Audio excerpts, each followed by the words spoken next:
Hey Mohammed, how are you doing today? Hey Zach, doing great. So What are we gonna do? I have a problem. I Do have tell. been adding commits totally incorrectly, and I'm hoping you could show me a better way to commit my work. All right, all right. So what do we have here? I see you have a new file open, and then looks like you did some modifications, but you haven't committed any of them yet. Is that right? Yeah, I made two modifications. I added this Okay. prerequisites, and then Okay. I added a link to the name of the article up here. All right. So to to start, let's commit these changes. So if I were to commit these changes, I would come over here and I would press this plus sign right here. Right. Okay. No. Yeah, you could do that, but what that plus sign does is that it will stage everything, which is not what we want, because um, adding the prerequisite and adding the link to the paper are two separate things that I feel we should have separate commits, Okay. right? So if you click the minus sign, okay, yeah, I yeah, did you that, did yeah. that already. But before we even start committing, do you know which branch it will be committed to? It's going to be committed to the main branch. Yeah. And we don't usually want to do that. Yeah. What we want to do is to commit to a separate branch. So usually what happens is that in any software project, you will have one branch called main, and this is the branch that will be used to release the project to the public. Okay. Uh-huh. And how people develop the project, how the developers develop the project is that they'll start from the main branch, and then they'll create a new branch. And the term people use is called a feature branch. So they'll work on this feature. They'll create this branch called, say, feature A, for example, Okay. and then they'll start working on uh, whatever feature A requires. So they make commits to this branch, and then at the same time they'll be writing their own tests. And once they're comfortable that the feature is complete and the test passes, then they'll make a pull request to merge feature branch A into main, Okay. and then someone else will release that main branch, which already has the feature A merge. Okay. So I've been working all incorrectly then. uh, no worries, it's a classic rookie mistake. So first things first, let's make a new branch. So in VS Code, on the command line, it's very easy to make a new branch. The command is git checkout dash b, the branch name, but Okay. you can also do that through VS Code. So for this session, let's try to do it in VS Code. Sounds good. So if you pull up the command palette and you search for git branch, yeah, so you want the create branch and then enter the branch name. Now, before that, usually in large teams, there's a convention for naming branch. Okay. For example, if you're going to work on adding a new feature, it's usually people will name the branch something like feature dash the feature name. Mm-hmm. If you are working on fixing a bug, it will be something like bug fix dash what bug is that. And then if it's a documentation kind of thing, it will be docs dash what are you documenting, for example. So that's one convention. Okay. So what do you think? What kind of convention should we follow? I think since this is all about updating the README, it's definitely going to be a documentation related thing. Mm-hmm. I would say just do docs-README. README because you are updating the README file. And that makes sense. And there's going to need several additional updates after this. So. Mm-hmm.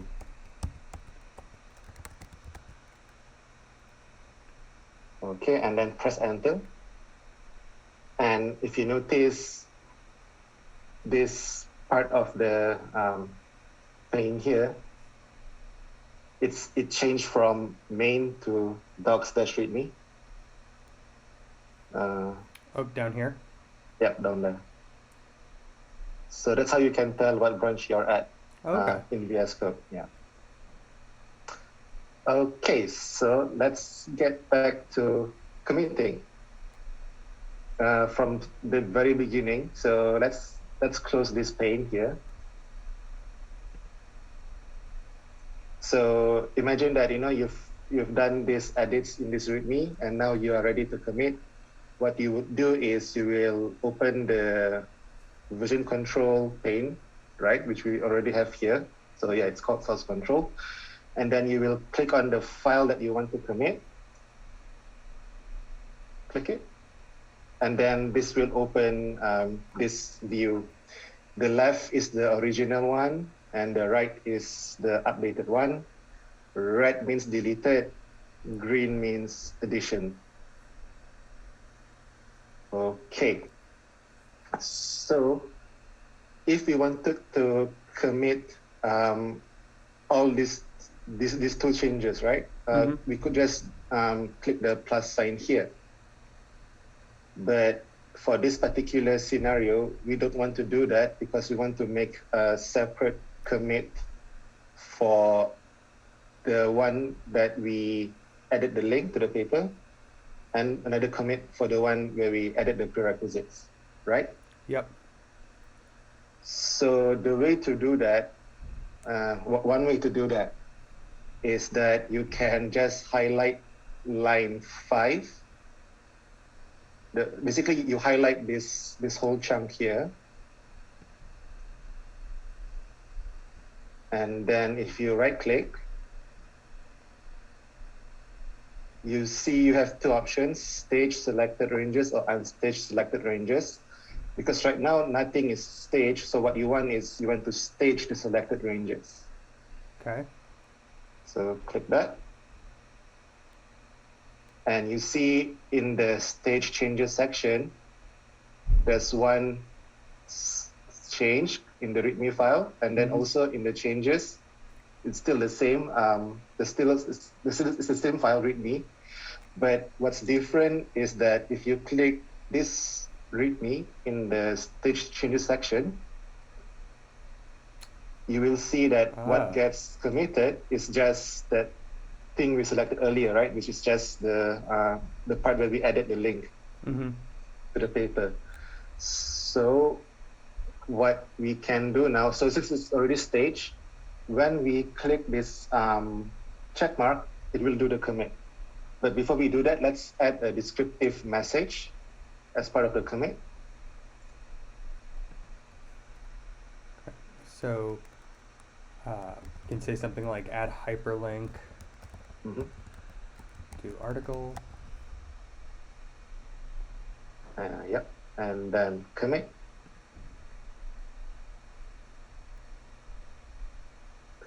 And then so now if you go back to the unstaged README file, you can click there, click that file name. There's only one chunk left that's to be committed. And since there's only one chunk left, we don't need to do the selective commit thing. So we can just click the plus sign and have the whole thing committed. Okay.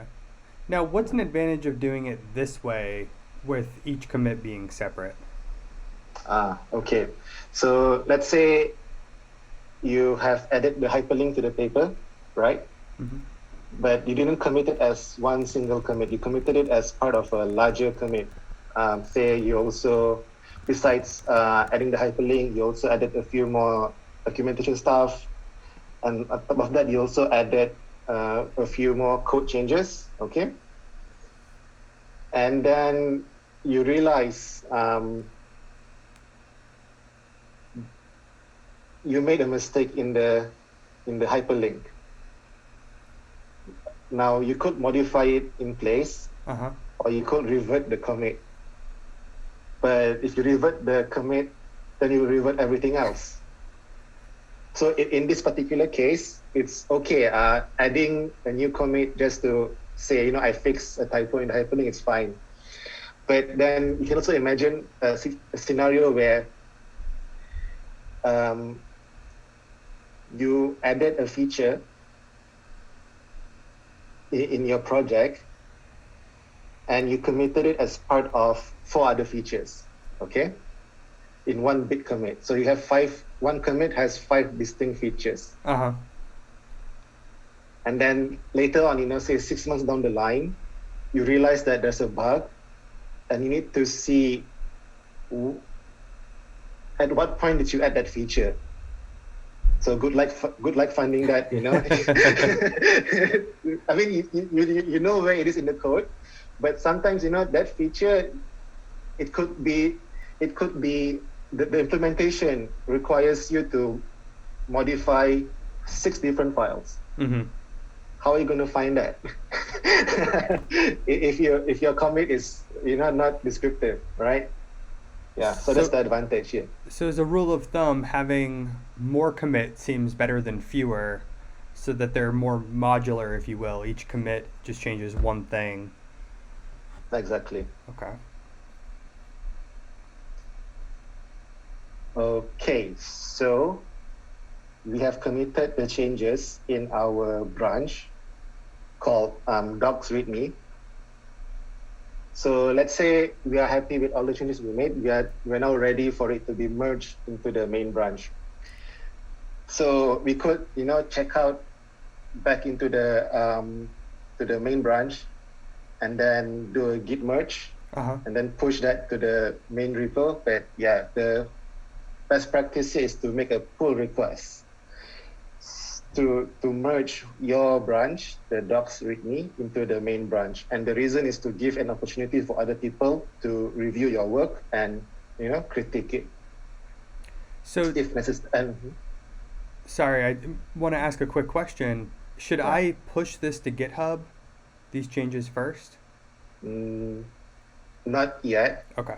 And that will be done automatically if you're using VS Code. Okay. One of the extensions, right? With the pull request? Yes. Okay. As part of the pull request process. So now we will create a pull request so that we can ask someone to review the commits you've made. Okay. So if you click here,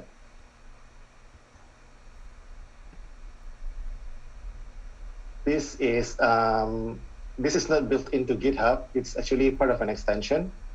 And the name of the extension is, I can't remember, but if you click if you open the extensions pane and you type pull up here. Yep, it's this one, the GitHub pull request extension. Okay. Can you just click that and open the description in the pane so our viewers can see exactly what extension, the full name. So yeah, it's the GitHub pull request and issues. Okay, so back to creating the PR. You can close this pane, this editor, and then go back to the pull request. To create a pull request, you click this button here. Okay, so this will prompt you some details to make the pull request. So let's look at each section one by one. The first one is this part here, merge changes from. So we want to merge the changes from your repo and from that branch, from this branch. So yeah, that's correct. And then the next one is into. So we want to merge into your repo, into the main branch. So that's correct too. Okay. And then we need to figure out what's a good title to give this PR. by default, it will take the last commit message. And in this case, that's not very helpful. Right? Yep. So maybe So something again, maybe something like update to README file. exactly, yes. And also, usually, teams will have conventions on how to name PRs. Okay. But the point is that the title should be something descriptive, as well as, and the same too for the description. So in this case, just maybe put like, a bullet point. 1 is add link, 2 is add prerequisites.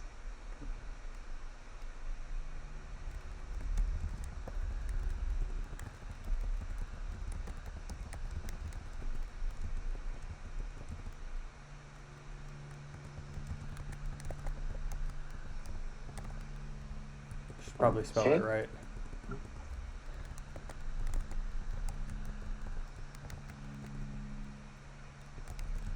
There we go. Right? Yep. Okay. And Hopefully, then you hopefully have the none of our option viewers can spell very well. and then you have the option of creating this PR as a draft.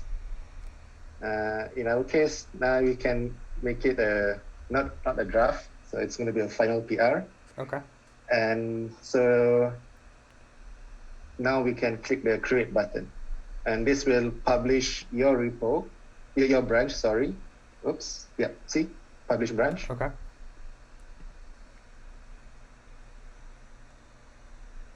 And that's because we're not currently working in a branch that exists. We created one. Yes, the branch doesn't exist in the GitHub Because we just website. created it now. Locally. Yeah.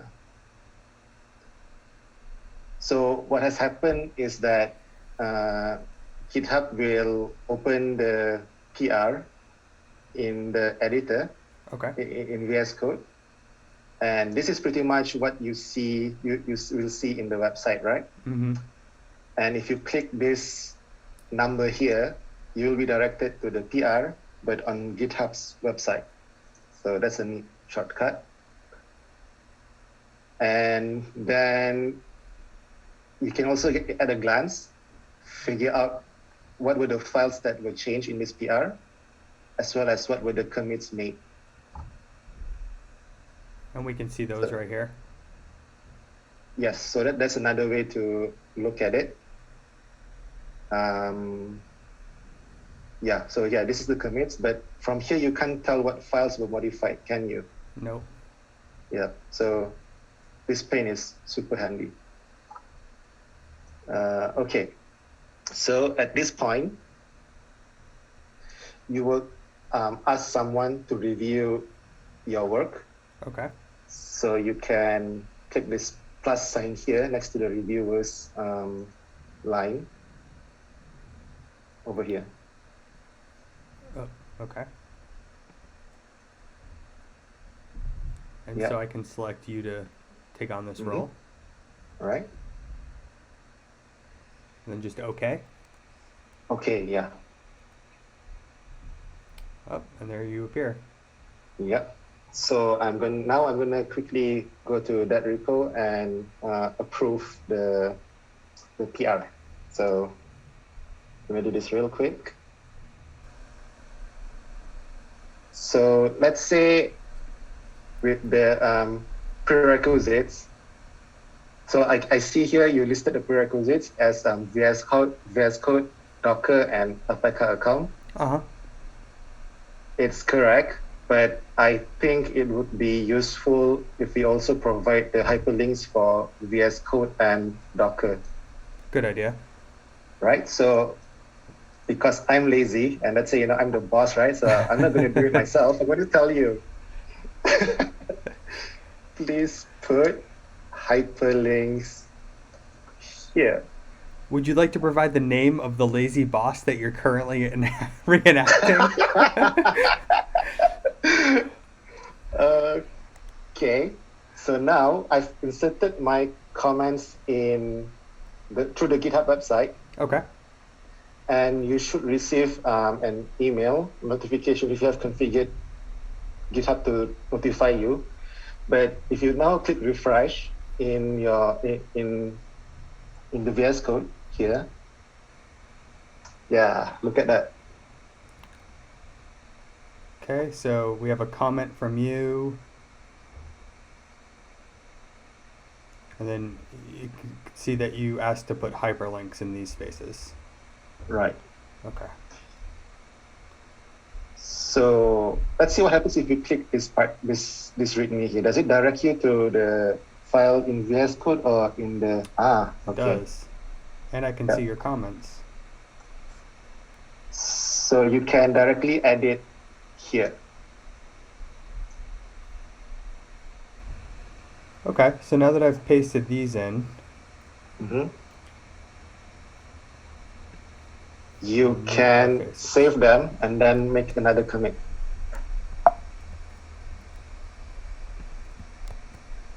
Okay, so I saved the file. And then notice that in the source control pane, there's number one there. So same process. And then wait. So you know, usually what I do is that I will commit the file. I will commit the entire file to staging. But I want to make sure that I'm committing what I think should be committed. So I will actually click on the file to view what are the diffs that will be committed. So in this case, yeah, this makes sense. I just added links to some, you know, I just added a couple of hyperlinks, and what's going to get committed is the hyperlink. So okay.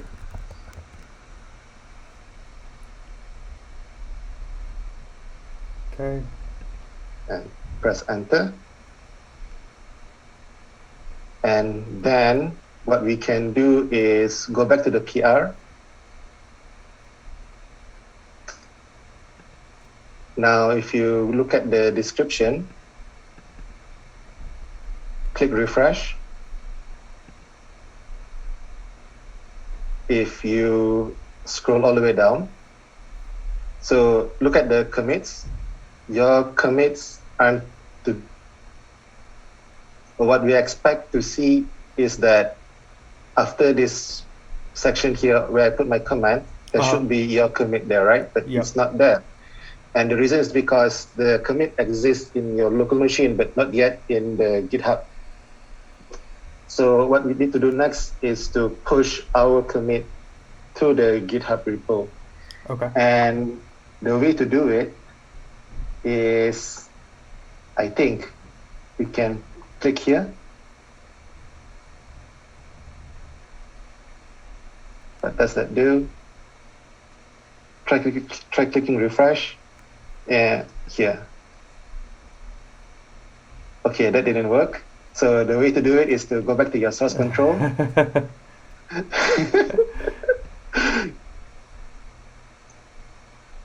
So should I yes. Push? That's one way to do it. Yeah, push.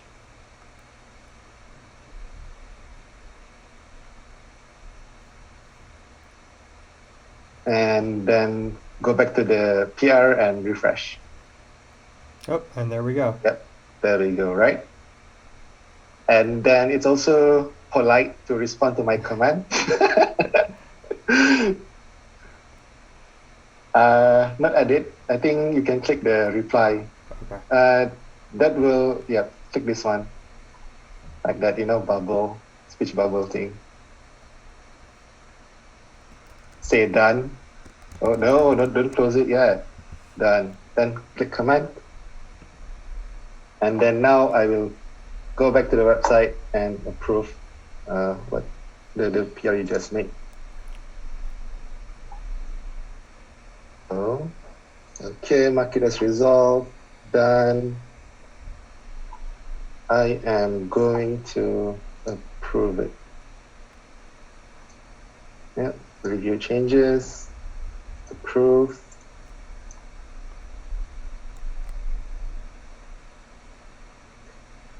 So now if you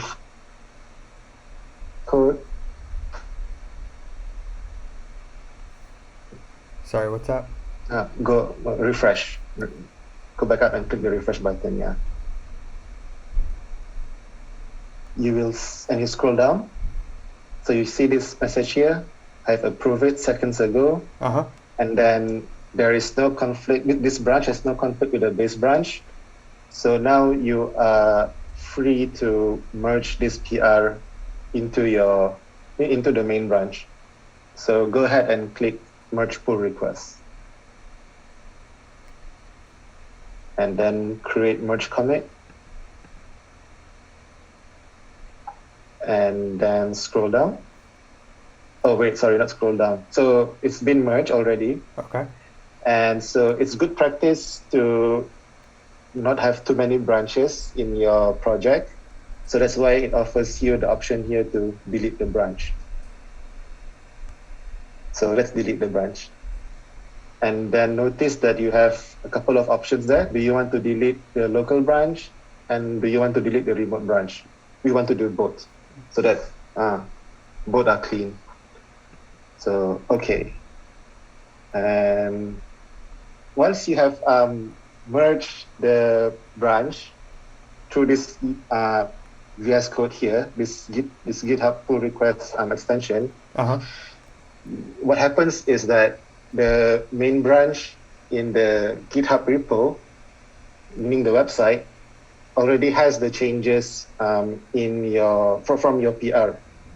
But that change is missing in your local main branch. So what we want to do is to go back to your main branch and pull the main branch in the GitHub website so that both are in sync. So the way to do the pull, through VS Code, is to go to the source control pane, which you are already here, and then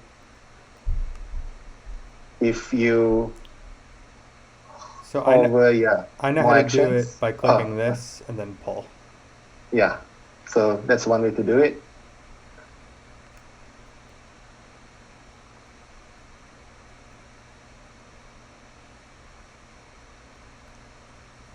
Yep, so notice the commits section here has become longer.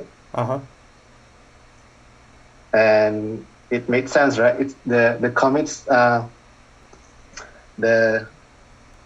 the comments make sense, right? In the sense that you know what each line is about. So like, the first three is what we did earlier. Right? So that's one. So like, because of the way we did the merge, you will have one commit for the merge, as well as all the commits inside that PR. Okay. Which is fine, but some people say, nah, we can skip the merge commit, so they have a different way of doing the merge. Okay. So that's how we should make commits to a project.